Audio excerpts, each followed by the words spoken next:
Mwanafunzi wa darasa la 3 mwenye umri wa miaka 13 katika shule ya msingi Tarangire ameuawa na tembo wakati akielekea shuleni katika kijiji cha Kakoi, kata ya Nkaiti, wilaya ya Babati, mkoa wa Manyara. Tukio hilo limezua hofu miongoni mwa wananchi wa kijiji hicho ambao wamegoma kuuzika mwili wa mtoto huyo, wakishinikiza serikali kuchukua hatua za haraka za kumtafuta na kumdhibiti tembo huyo, wakieleza kuwa anaendelea kuhatarisha usalama wa wananchi. Kamati ya ulinzi na usalama ya wilaya ya Babati imefika katika eneo la tukio na kutoa maelezo kwa uongozi wa hifadhi ya taifa Tarangire kuimarisha doria katika maeneo yanayozunguka makazi ya wananchi ili kuzuia wanyamapori kuendelea kuwadhuru. Akizungumza kuhusu tukio hilo, askari wa hifadhi kutoka hifadhi ya taifa Tarangire, Fabian Nyakoro, amethibitisha kupokea kwa taarifa za tukio hilo na kueleza kuwa hatua zimeanza kuchukuliwa kutekeleza agizo la serikali. Bahati mbaya kabisa kwamba wanyama hawa wakisababisha madhara haya wanaokutana nayo, ambao wananchi wanakutana nayo, haitokii tukio la kutishiwa huyu mnyama, haitokii tukio la kuuawa, haitokii tukio angalau la kuumizwa akajua kwamba mazingira yasio salama. Kwa hiyo mnyama huyo anamuumiza mtu leo, lakini kesho utamkuta pale pale. Angalia kijiji cha Kakoi kwa jicho lingine, kwa sababu nadhani umetoka Minjingu, umewakuta wale pundamilia mashambani. Tumewapenda hawa wanyama kuliko watu wanapofikiria. Maana yake basi pundamilia siko chini ya uwezo wetu.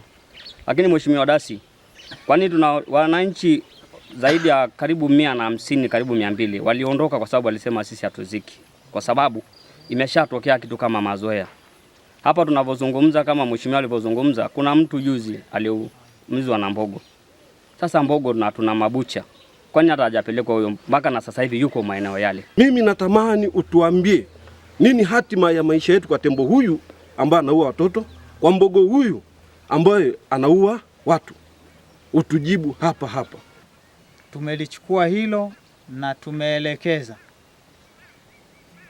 wenzetu wanaohusika na usimamizi wa rasilimali hizi za wanyamapori, kwa maana askari game ambao wako hapa, na nadhani mnaona magari yao yako hapa.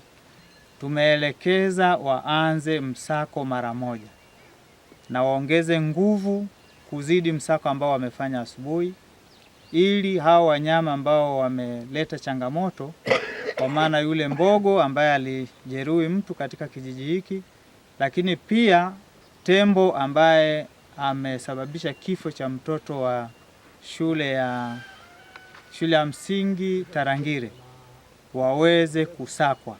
Wanafamilia wa kijiji cha Kakoi na wanafamilia wa Tarangire, ni tukio la kusikitisha. Kwa nafasi yetu nafikiri pia tuna wajibu wa kufanya kuhakikisha matukio haya yao endelevu. Kama alivyoelekeza mheshimiwa, tumepokea maelekezo yaliyotolewa na sisi tunaahidi kuyafanyia kazi kwa kushirikiana na wananchi ili kuweza kutimiza adhima